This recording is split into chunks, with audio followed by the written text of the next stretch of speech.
Hi, this is Nathan Crane, founder of the Panacea community, and I appreciate you for tuning in with us today.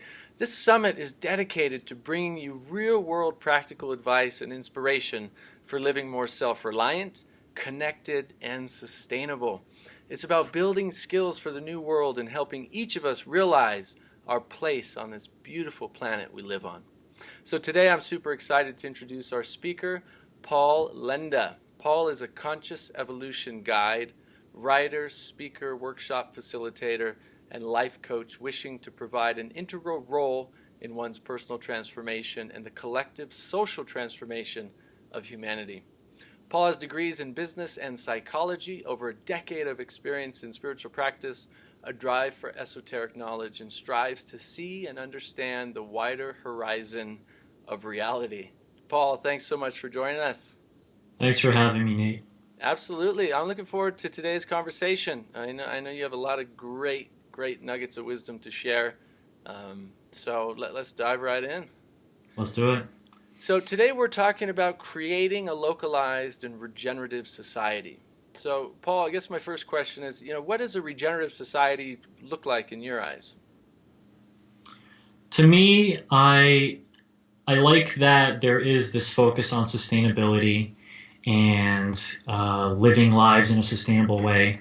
But what I've seen is that there's become this element of greenwashing with that term these days, where companies, even like Monsanto, have been calling themselves sustainable. So I was looking at what does sustainable mean, or what can it be misconstrued as? And what I felt is that it can mean that we're gonna keep things in a sustained manner.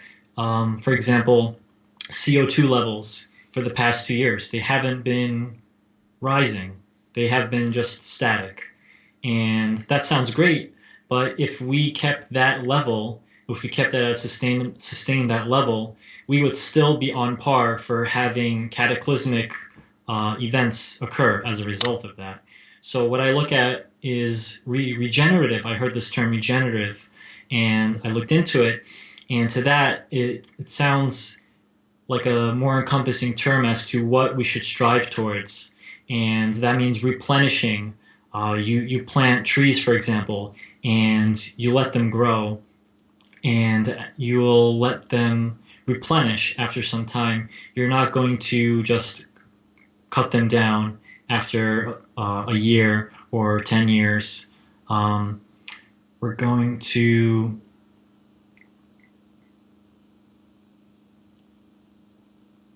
solar panels, that's another one. Instead of fossil fuels, where we're just constantly taking from the earth, taking carbon, and we're just going to put solar panels on our rooftops. We're going to put wind turbines, and that's going to constantly regenerate. It's going to constantly create more energy.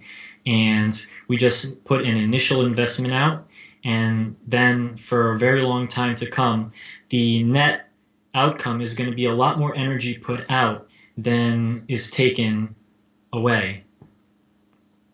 Yeah, totally. I've come to realize that sustainability needs a very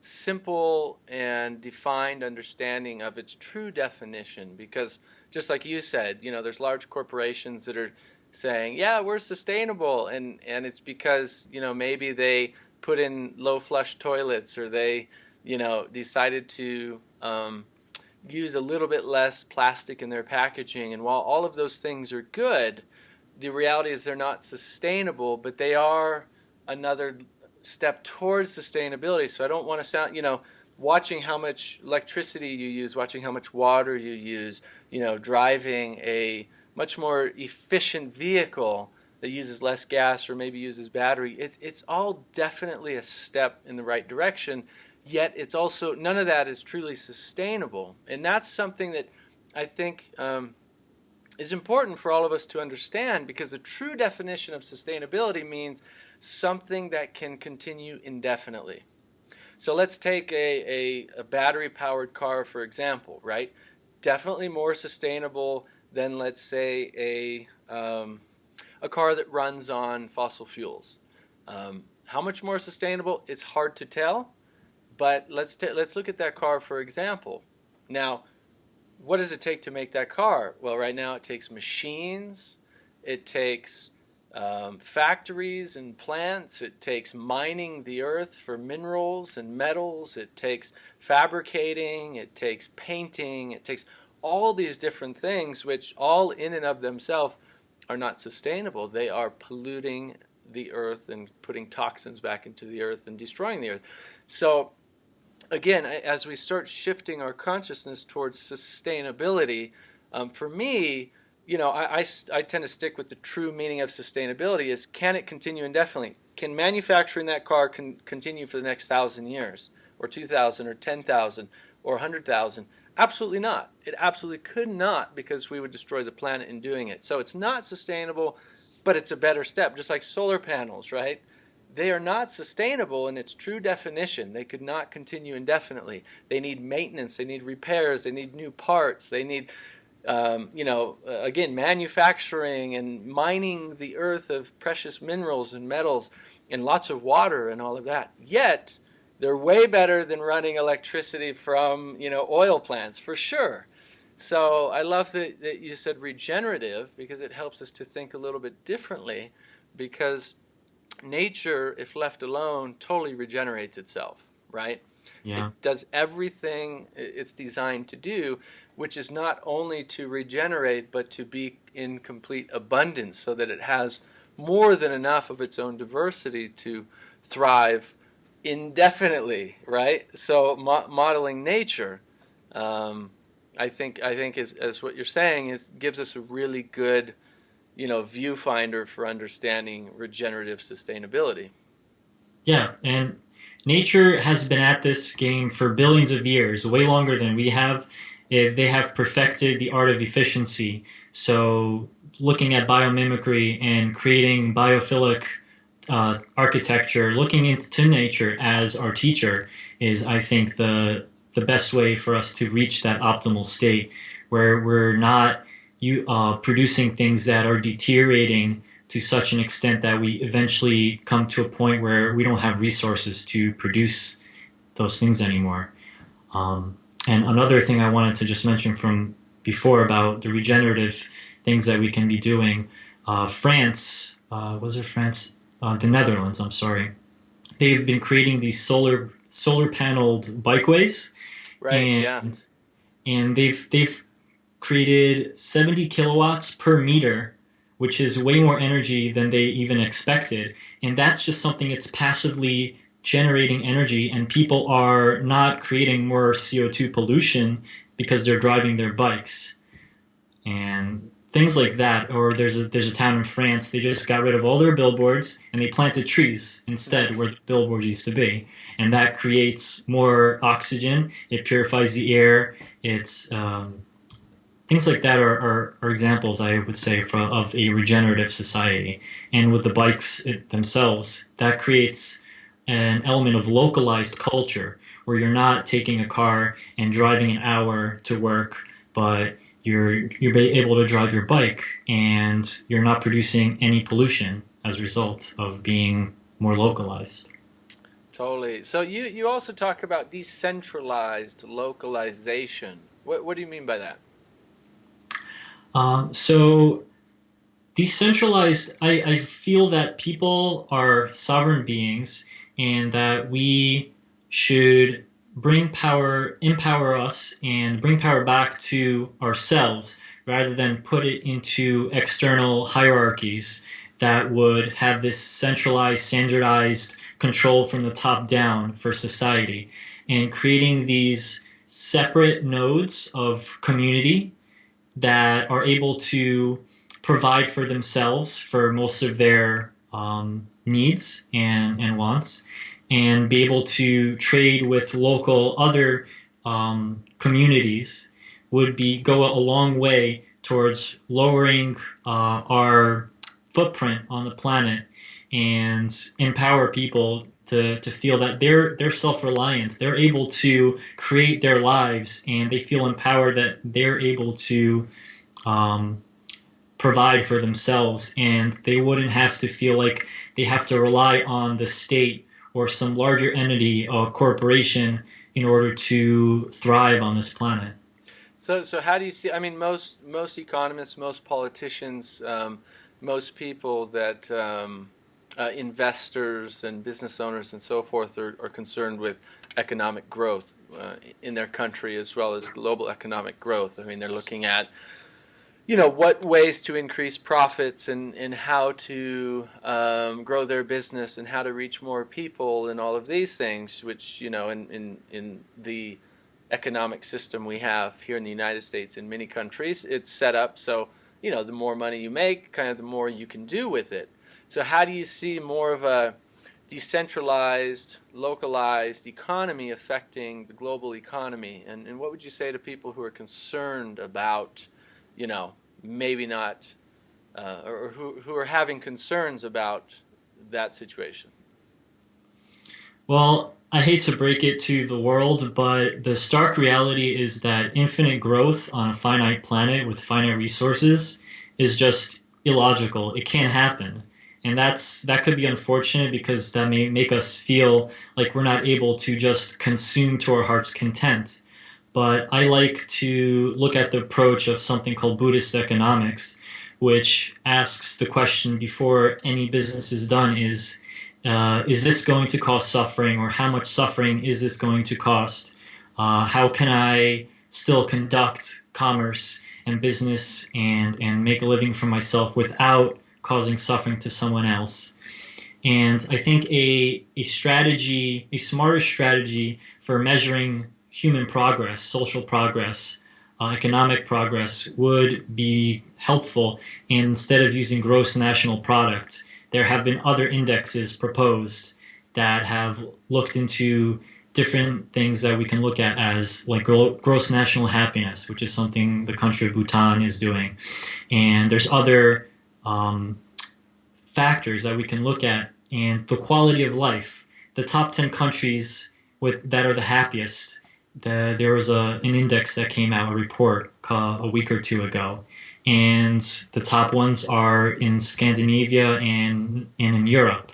The United States is not in the top 10, and it's not that they have more money. They don't have as much things as we do, but their quality of life is better. They have more free time to spend, and studies have shown that experiences rather than things help us feel happier and more achieving. And so yes, we're not able to continue the sort of reckless, just consume. It's unfortunate that that may be the case for some people to think about, but we can't go on that paradigm. It's barely holding together as it is, and it would be just a matter of time before there's another 2008 or a 1929 or worse. I love that you mentioned that because it reminds me of a story of a recent experience of mine that really, hit home for me. I mean, I've had a number of experiences like this over the years, but this one is kind of helping to solidify a part of myself that really resonates with everything that you just said. Recently I was in Costa Rica for a few weeks, about 2.5 weeks, filming for our next documentary series about sustainability. And while I was there, the community came together to support my trip. They sponsored it and they pulled together resources and they, made sure I had meals and travel and lodging. And it was just such a beautiful thing because they really wanted to showcase and highlight a lot of the wonderful programs in schools and education systems and sustainability projects that they have going on there in Costa Rica. And so while I was there, I mean, I got to stay in multi-million-dollar mansions, and I got to stay. I was treated VIP everywhere I went, and was in very nice houses at the top of the hill overlooking the ocean, and just beautiful places. I'm very grateful for those experiences. And then towards about 3/4 of the way through my trip, I got invited to go stay with the Barucan tribe up in the mountains, which is one of the indigenous communities there. And up there, they're very small huts where we were on the farm, on the finca, and the ovens were made out of basically ash and mud, where here in the Southwest we might make like a fire oven like that out of adobe, for example. They actually made out of ash. So it wasn't gas or electric, it was fire. It was an oven that ran on fire, like still many, indigenous or people live close to land use today. And it was very simple, there were no phones and no internet, no computers. We were eating food that was being grown on the land in some cases, and it was very simple and very beautiful. And I slept under the stars, in the back of a pickup truck, or at the top of a little, in the hut, on top of a little platform that was made from boards, hand-carved boards and this sort of thing. Very simple, right, compared to these multi-million-dollar luxurious mansions. And the most fulfilled I felt on that whole trip was there at the Barucan tribes in the mountains. Very, very simple. And it's just another confirmation for me, as I'm sure for you and many people. It's not the things and the material, quality of things that are going to give us fulfillment. We're conditioned to believe we need more of this, more technology, more, the best car, the best that, the best this, and then we're going to be happy. But as we're beginning to slowly realize that, no, those things don't equal happiness at all. What equals happiness is self-reliance, right? Having confidence that that you can provide for yourself, your family, your loved ones, being connected to a community of people who are also interested in similar things, dancing, enjoying life, playing music, listening to music, connecting to the earth, growing your own food. All of these things associated with self-reliance and sustainability are really what I think we would look at if we were going to determine like a gross national happiness level, right? How are you truly happy? Are you happy because you have millions of dollars in the bank and you can buy whatever gold watch you want? Sure, maybe for a few minutes, but that happiness is going to fade. Are you happy because you feel fulfilled in life? I would love to see in this country that we start thinking about implementing new systems like that, because wow, what a different life, what a different experience, what a different world we would have. Yeah. People would realize that they don't need as much as they feel they need in order to be happy. And with Earth's biophysical limits, it has enough for everyone's needs, but not for everyone's greed. And looking at the depression rates in the Western world, where we seemingly have so many things, iPhone 6, 7, 8, whatever, like the depression rates are through the roof. And yet you go to other countries or indigenous places like you went, and people are just seemingly so happy, and yet they don't have many of those things because they have that community. And that's something I think that has been lost with the rise of suburbia. And people feel more disconnected. They don't really know their neighbors. In Japan, there's a type of category of people, they don't even leave their apartments for years. And this sense of loneliness really makes us feel spiritually empty. So building community, getting together with other people and realizing we're relational beings, we will find ourselves thriving and finding our bliss by having that more connected approach to life. So what are some practical things, some hands-on things people can do right now to start creating or getting involved in a more localized and regenerative economy, society, community? Some things that I would recommend are to use renewable energy sources whenever you can. And in tandem with that, use less energy than you have been using where you can find to be able to do that. The LED light bulbs today, they only take a couple watts compared with something that took 60 watts before. Even just switch out all your light bulbs like that. Start a window garden, start some vertical farming, grow your food locally, grow some of it. Growing herbs is incredibly easy, and you'll save hundreds of dollars if you're a really big herb fan. You can do little square foot gardening where you take some 2x4s and you create square foot. Take like a 10 by 10, create that, and in it you'll create square foots, and in each one of those you put a plant, bell peppers or tomatoes, what have you, and you have a lot of food in that respect. We can start, if you live in a place like up by me, we have the Berkshire region in western Massachusetts.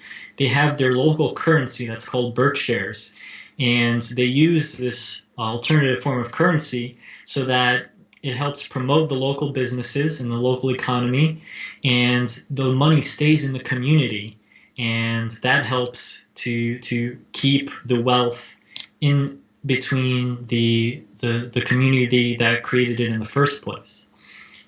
So that localizing the economy means we can go to the farmers market or support our local businesses, which will incredibly significantly reduce our carbon global trade.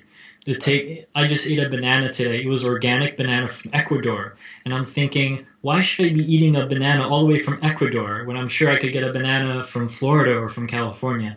So that's another thing. And eating considerably less meat or even no meat at all. And if people are big meatitarians, they can start with one vegetarian day a week, because the carbon emissions from the whole meat industry are astronomical, and they rival the amount of carbon that's released from cars, carbon dioxide. And if people can, ride your bike more, fly less, use bike sharing. The New York City here, they have city bikes, which has been incredibly popular. In the U.S., since 2007, we've had 30 million bike rides and no deaths, which you can't say the same for cars. Some other things we can do, just look back at what our great-parents and great-grandparents did. Repair things, exchange things, donate things, repurpose, upcycle, DIY. Pinterest has an incredible trove of ideas if anyone's looking to find like how they can take an old sweater and make something out of it. Share resources and develop a sharing economy. There's now apps that specialize in being able to just trade things instead of us just throwing it in the trash and then it ending up in a garbage heap somewhere. We can downsize our homes. If someone they feel they're living in a big house and they feel they should move into something smaller, consider something that's significantly smaller, under 1,000 feet, 500 square feet. A home that I just bought, it's 400 square feet.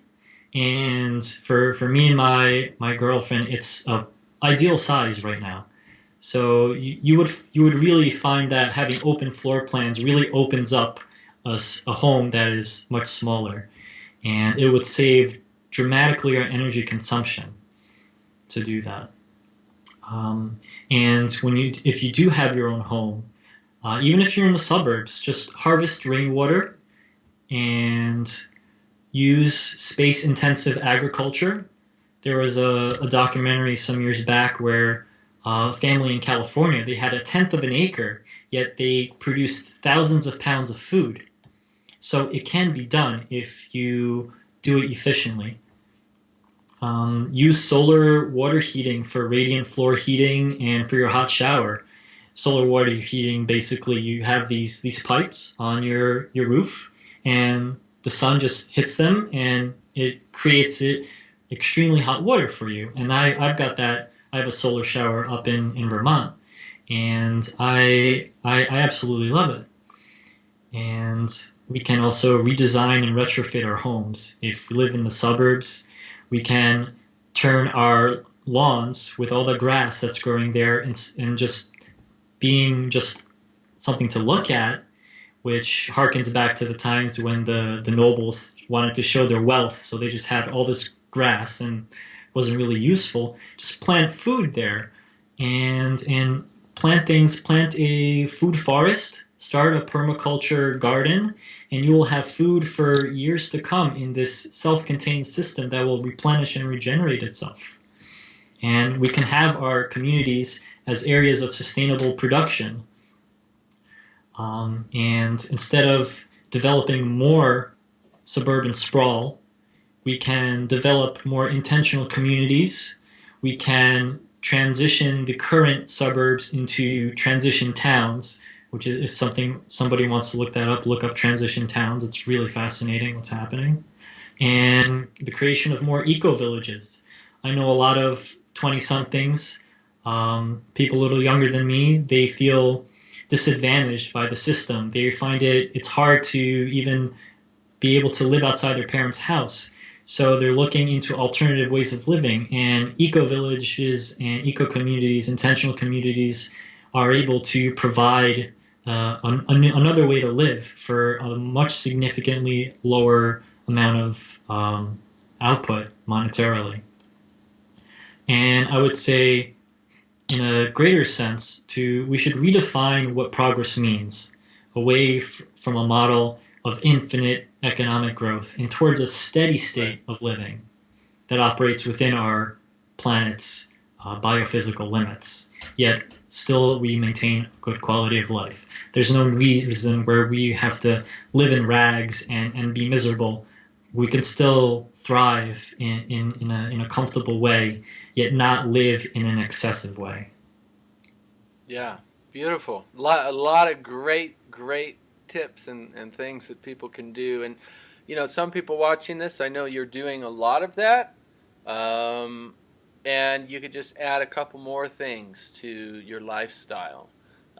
Other people watching this are maybe doing none of that. And the goal is then to pick one or two things, right? Plant a window garden, or plant a kitchen garden, or start a seed exchange, or get involved in a community garden, or just start shopping at your farmer's market. I mean, every little tiny thing you do makes a difference. And that's what we each need to understand, that, number one, if I just go out and buy a Prius and, it's better fuel economy and all, and less fossil fuels and all of this, it's good, and do it if that's what you feel called to do, but don't stop there. Now look at what's the next thing, and the next thing, and the next thing. It's like Paul Wheaton. He's a good friend of mine, and on one of the interviews I did with him for our documentary, one of the things he said is he got bit by the permaculture bug.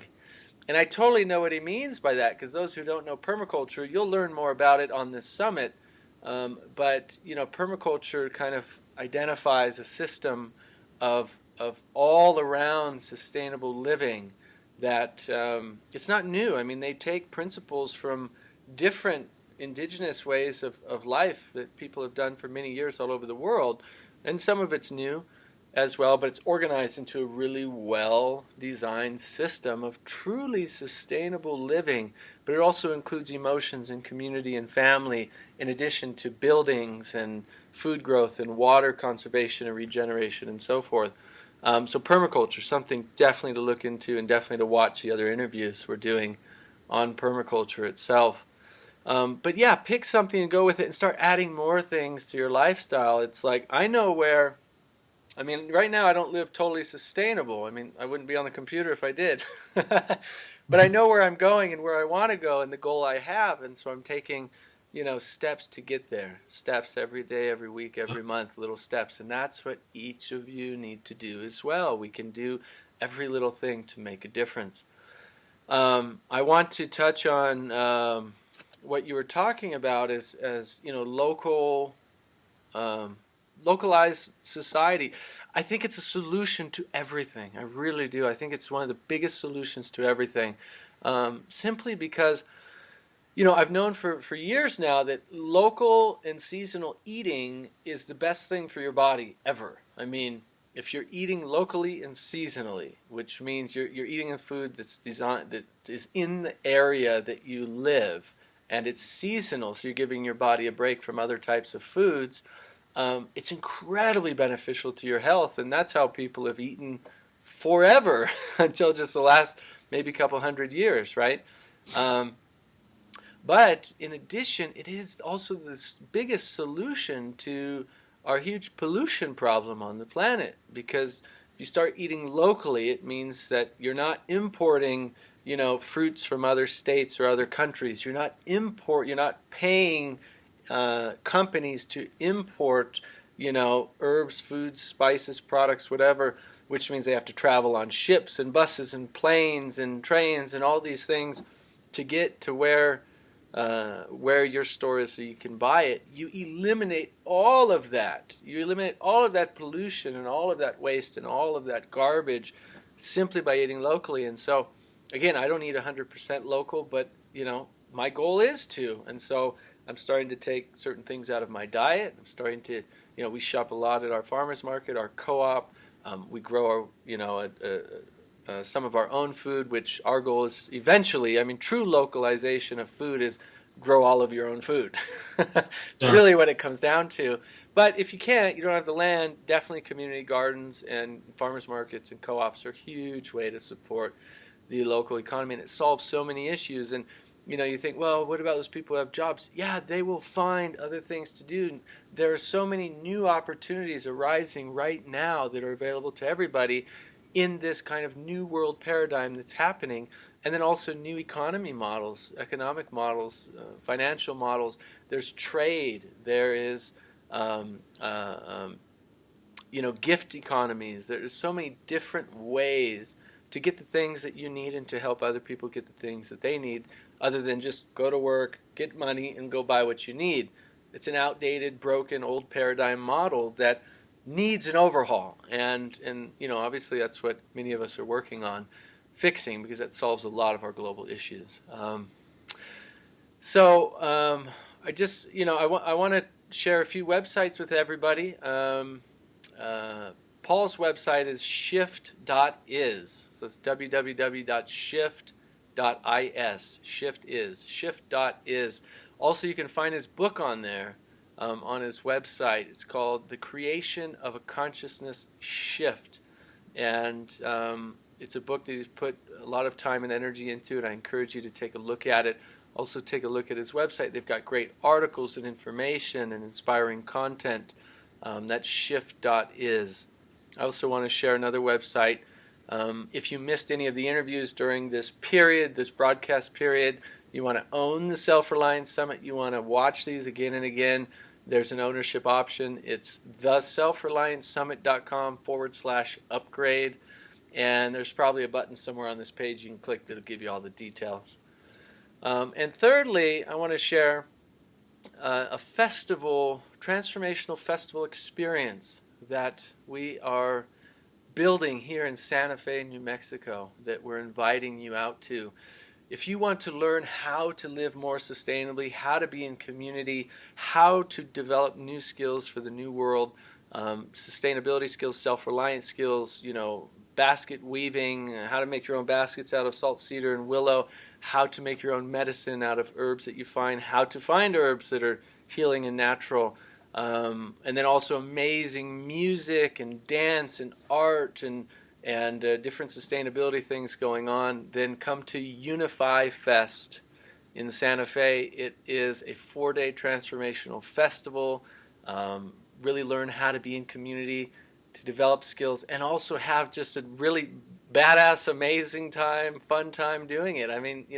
We live here on the planet not only to do good things and to have a good life, but to have a lot of fun doing it. We don't have to live in suffering. We can also build this beautiful new paradigm while having a good time. And so it's unifyfest.com, like unifying humanity. There's also ceremony happening. There's indigenous leaders. There's a medicine wheel we just built on the land. It's such a beautiful, beautiful place. And there's camping, so you can come and camp on site as well, which is a lot more sustainable than staying in hotels, obviously. So Come out to Unify Fest, check out the upgrade options, and check out shift.is, which is Paul's website. Paul, thank you so much for being with us today. What last words of encouragement or hope do you have for people watching? Well, I would actually like to provide some food for thought for people. So we look at technology and we see how rapidly it's been advancing, and artificial intelligence is now picking up speed. Let's look 50 to 100 years from now, where artificial intelligence, inorganic intelligence, may get to a point where it's making decisions for itself. What kind of message do we want to show this AI? Like, are they going to see? Are they going to see us destroying this environment that has nurtured us and created us? And what kind of example is that going to give them? And what kind of decisions may they infer as a result of that situation they see playing out? I think we should be very mindful of that, given how fast technology is developing, and set a good example for any AI that may become self-aware in the future. Good point. Hopefully, it doesn't come to that point. Hopefully not. But it's But definitely headed in that direction right now. but ultimately, Little scary, but good point. Really good point. thanks. But yeah, ultimately, get more localized. If there's not a community garden in your town, talk to the town hall. I'm sure you can get some people together to create something like that. Empower yourself to take initiative, and together we can co-create this new paradigm. Beautiful. Thank you, Paul. And this is Nathan Crane again, host of the Self-Reliance Summit. Thank you all for joining us. Leave us your questions and feedback below. Share this with your friends and family. We so appreciate you being a part of our community. And we'll talk to you next time on the Self-Reliance Summit.